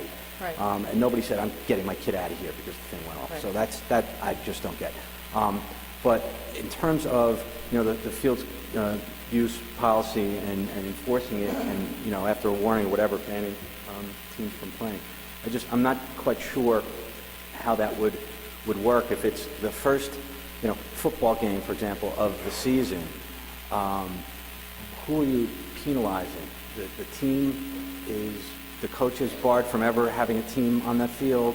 The kids can't play for the rest of the season. They have to sit out. I mean, we have to think about the mechanics of, you know. I think that's what the field committee is going to have to discuss, because we, you know, again, if it's the parents that are telling the kids to stay on the field, you know, kids are pretty bright.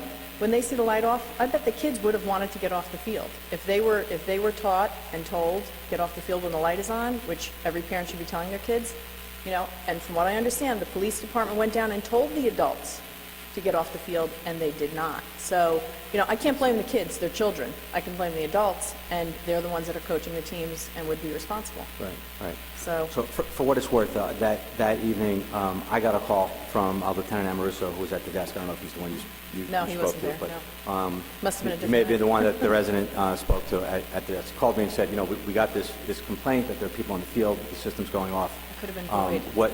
Okay.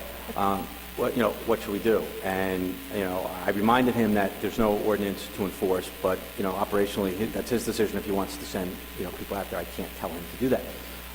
And it was reported back to me that he sent an officer out, and that by the time he got there, presumably he spoke to the umpires and or coaches, and it was reported back to me that when he went to speak to them, they had already stopped playing. So I don't, you know, I wasn't there. I don't know who was on the field. I think it was different nights.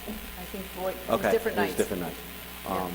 But nonetheless, there's also just, you know, food for thought, you know, concern about, in my mind, setting a level of expectation if we have an ordinance that parents, kids, coaches, umpires are now going to expect that every time it rains or there's lightning, they're going to get a visit on the field from the police officer. And gee, you know, maybe I don't have to get off until someone comes to tell me to do that. They're going to expect that response. And I don't think that the police department is going to have resources to do that. So just something to think about. So what I would suggest is, you know, I don't know necessarily the magnitude of the problem, if there is a problem. Again, to me, it seems like a good system that could be made better, and I think we all acknowledge that, and through education, I think that's key. You know, this is something that the Fields Committee should continue to kick around. But again, you know, the only folks I've seen out there really have been not in any organized fashion, just joggers, I think, you know, people running on the track and the things going off. But it's something we need to pay attention to, and you guys are on top of it. Fields Committee's on top of it. I know Gwen's been very involved as the council liaison to the Fields Committee. So, just keep us apprised of it as we go forward, and if there's anything you can do, and particularly on the educational component. Your idea, Jeremy, I think, of, sending out maybe a dedicated message on our email alert system, our general one, getting people not only to sign up for the alerts, but also to give them a little background information on the importance of this and what have you. So, good. I guess one thing, too, I just wanted to say it's a new system. It's only been up for one season for each sport. So, when you think about how young it is, I think the teams and the families have done a great job getting up to speed quickly. I mean, it takes a while to get used to the new concept, really. Thank you. Appreciate it.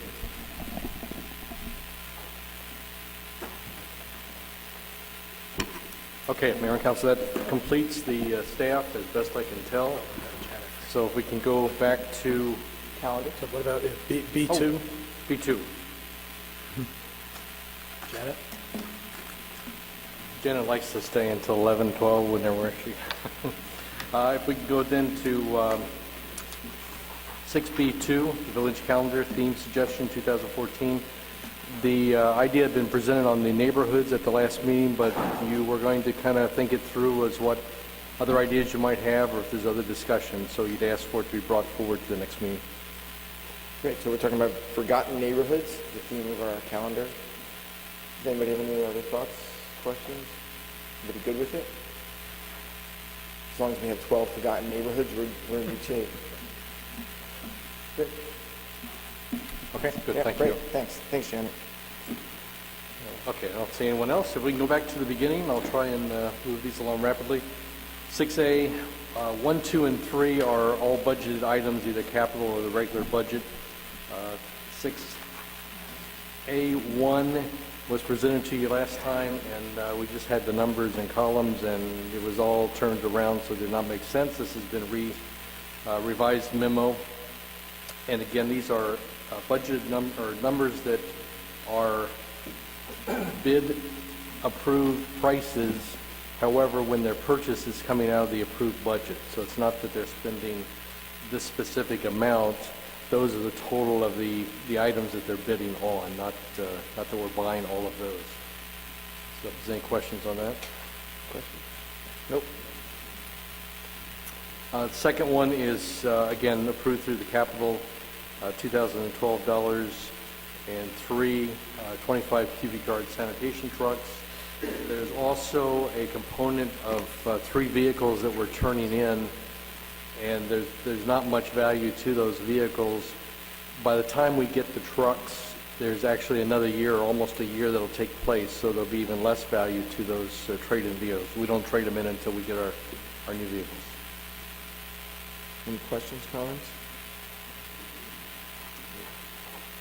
Item 3 is 7 stations of upgrading our proximity card readers for Village Hall.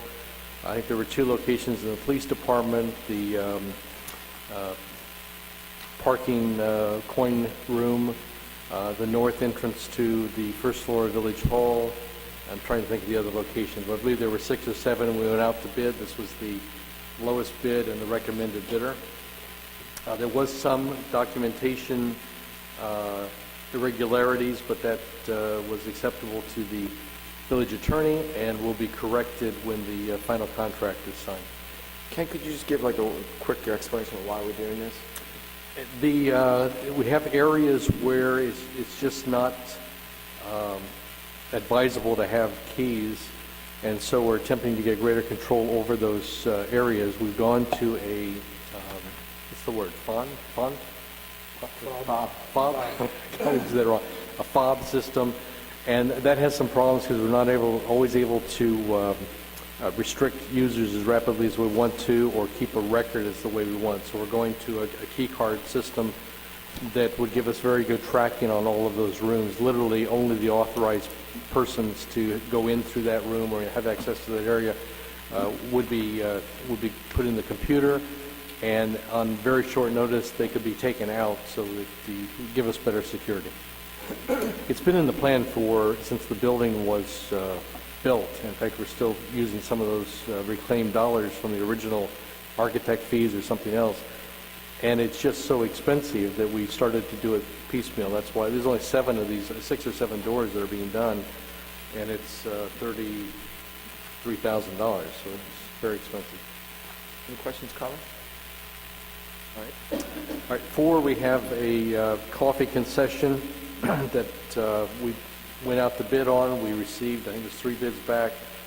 Unfortunately, there was a question that came in during the process, and an addendum of information went out to the potential bidders.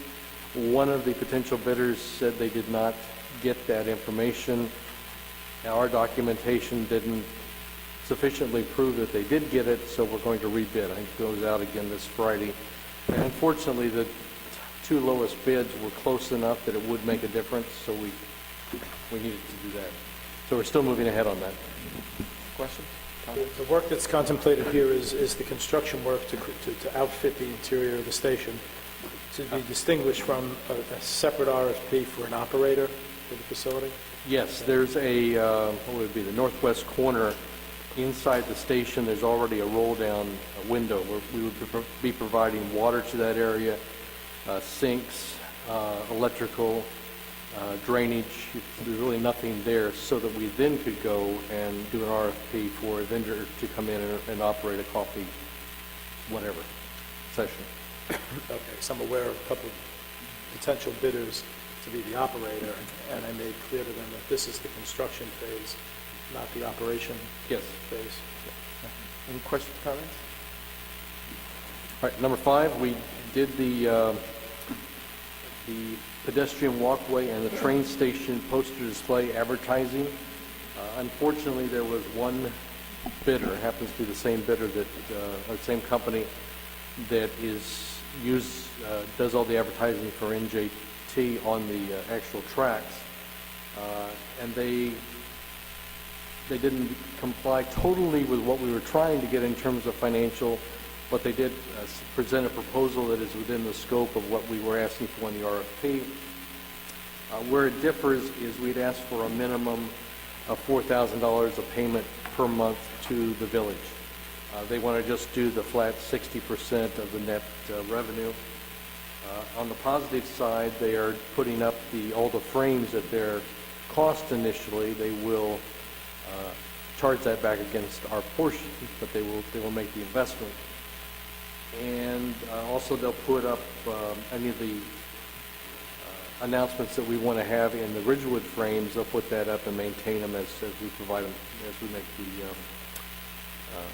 copy items available to them. So it's something that gets the process started. They would like a longer contract than 3 years. I'd recommend we still stay with the 3 years as intended, just to make sure it's going to work, and then before we would go longer. So the 32 poster display locations, I know when they were here, we talked about designating some potentially for local businesses, maybe even for nonprofit type things. Where do we stand on that? Yeah, actually, we kept the two primary places at both ends of the underpass for village use in terms of announcements. We did not put in the RFP taking out of that quantity anything specifically for village businesses. However, anytime we want to do that, or if we wanted to have a discounted program or whatever, it's from Titan's standpoint, we're just reducing our net. So they didn't, and Janet's here, she's so much more familiar with this than myself. They didn't seem opposed to that. They just were kind of, why would we want to do that? To support local business, but I guess so on a case-by-case basis, we can look at that. Janet, anything you want to add?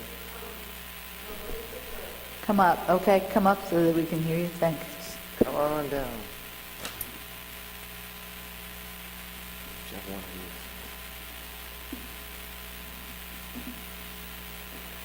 Good evening. Basically, we kept 2 under village control, and one's at, the stairwells on the east and the west side, right there. So it's like prime, and it's under our control, and we can do what we want. They'll post them up for us, but, if however we want to handle it, we can do that. That's great. And just, I don't know if it's too operational here, but how often can we change it? Like, could we do it? Is it like a by month we could change or what we put up and Yeah, on? we could. We could do it more often than that. Is as that often something as- that we would do or they would do? Actually, they'll do it, but we'll have to give them the right size. We'll get the right size, and whoever wants to make, it's kind of like the train trestle. You know, there's a standard format size that you slide it in the holder. It'll be a similar thing. They're just kind of smaller holders at street level, at eye level. That's great. And we haven't decided what to do with that. Like the train trestle, we sort of allow people outside or organizations reserve. But this one, we haven't This decided. could be events. This could be, you know, the Chamber of the Guild, you know, Ridgewood events, 4th of July. You know, I think that's for us, I guess, probably to talk about as we go down. But the important part was that they're not expecting revenue from those spots. It's our control. That's great. Great. Okay. So. Anybody have any questions, comments? Next is a bid that did not meet our requirements in terms of compliance of the required documents, so it'll be a resolution to reject. Question? Yes. Next, if we can skip down to 8 was removed, 9 was removed, 10 met. Anything you want to say on that settlement? Just real quick, we had discussed this matter in closed session back in February or March. I don't remember the exact date. It was the settlement of a personal injury lawsuit emanating against the village. Oh, sorry. It was a lawsuit that was filed by an individual camper at the summer day camp at Graydon. Just for the record, the name that's on the lawsuit is no relationship to one of the council people. Last name is Bainey, but it's no relation to Councilwoman Hauk. We're about to start depositions, and we're able to work out a settlement for $3,000. We had talked about it in closed again, and we had okayed it then, and now we're just signing the settlement documents and getting it taken care of. Any questions or comments? Okay, good. Next page on 6B, we did 1 and 2. Item 3 is another one of these encroachments from Super Juice, recommended by the HPC and Planning Board and Engineering Department. No objections. Questions, comments? All right. And that completes That's the it. list. All right, thank you. And Heather, review the July 17th agenda. Sure. Please. I just want to make sure, we're going to introduce that sewer significant discharge fee next week, or are we going to wait till August? The plan would be to introduce it. We'd still have time for input and a Okay. public hearing. Okay. And so- again, if we could get some information, then we could get to the chamber and go for them. Thanks. Okay, so that'll be up for introduction. The public hearing is on amending vehicles and traffic for parking on Lynn Street. For resolutions, we have authorizing change in contractors for playground repairs at Habernickel Family Park. Title 59 approval and award of contract for pipe appurtenances and surface materials for Ridgewood Water. Title 59 approval and award of contract for telephone system maintenance and emergency troubleshooting service. Title 59 approval and award of contract for the 325 cubic yard sanitation trucks. Title 59 approval and award of contract for proximity card readers. Award of contract and Title 59 approval for poster display advertising at the train station. Approving change order number 2 for roof replacement. Rejecting bid for replacement of control valves at various locations for Ridgewood Water. Rejecting bid for train station coffee concession improvements. Authorizing encroachment agreements. We have several. One for WA Lobster Pot, another for Lisa's Mediterranean Cuisine, Dewan Indian Restaurant, 426 Meadowbrook Avenue, and Super Juice Nation. Declaring property surplus for outdated photo ID system, legal settlement resolution for Bainey, and also approving a liquor license renewal for the Diagnosis Group if they get their tax clearance certificate, which is anticipated. And then the last one is authorizing change order number 1 for the personal safety escape system bailout gear for the fire department. Do you want any of those off the consent agenda? Yes, the fourth and the fifth one. Which are 3, 4. Which one specifically? Title 59? The telephone system? Yep. Okay. Okay. Anything else? Great, thank you, Heather. Manager's report? Just a couple items. I know the council will be talking about July 4th, so I'll defer the comments on that event. New businesses, we have Village East, a beauty salon at 44 East Ridgewood Avenue, and then also a Comics and Toys LLC, a warehouse operation at 13 South Broad Street. Great, thank you. Council reports. Start on this end. What?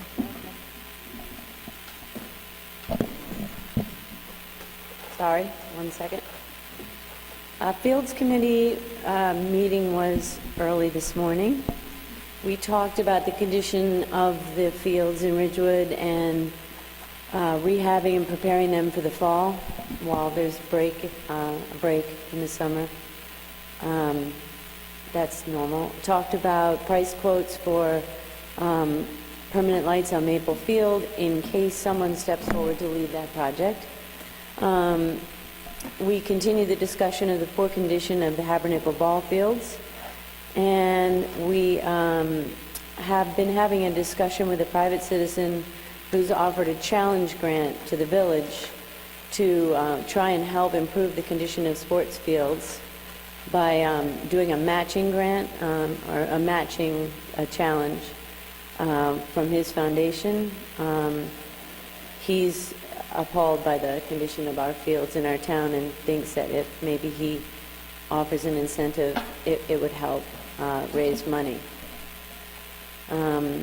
Parks and Rec, I am trying to convince everyone to come to our Graydon event on Sunday, 3:30 to 7:30, the Great Ridgewood Duck Derby, to bring people out and enjoy Graydon Pool. It's from 3 o'clock to 7:30 p.m. 1 hour, beginning at 3 o'clock, we're going to have a sand sculpture contest. At 4 o'clock, we're going to decorate the ducks, which will be launched after dinner. Dinner is from 5 to 6, burgers, dogs, chips, soda. The race begins at 6 o'clock, and there will be 3 heats. The first race, they'll take a third of the ducks, and they get to participate in the second heat. And then there's another race for the first batch of ducks. And it'll be fun because it'll prolong the duck racing. And then at 7 o'clock, we're going to have an award ceremony, even though there are no prizes, except ice cream cones for the winners of Best Sandcastles, Best Decorated Ducks, and the fastest and slowest ducks. Thanks for listening. And please come, please come. It's $5 a person. And the other one is my community center project I've been talking about. I just want to keep telling you about the developments. We're doing a forum in the fall on November 7th called The Positive Role of Seniors in Suburbia. Bergen Community College and the Ridgewood Community Center are partnering with the Christian Healthcare Center so far. And I think we'll be partnering with someone else, but it's still in the works, so I can't say it. So 4 of us are going to be bringing this symposium to the Ridgewood High School Campus Center, November 7th, 2013. Free and open to the public. Refreshments, a photo exhibit, and a discussion will follow. A panel of 4 will be led by Dr. Eileen Kleinman, who's director of the Lois Marshall Institute for Learning in Retirement. She's going to moderate this event. Transportation is being arranged to shuttle guests from neighboring community centers and senior centers. We especially expect people to be coming from Ridgewood, Glen Rock, Fairlawn, Midland Park, Hohokus, and Wyckoff. And we are providing transportation for people from those villages. Since audience participation is key, good attendance will improve the experience. And that's it. Come on. Great. 4th of July, tremendous day. The committee did an incredible job, as they do every year, from the parade with the governor and to the fireworks and all the festivities.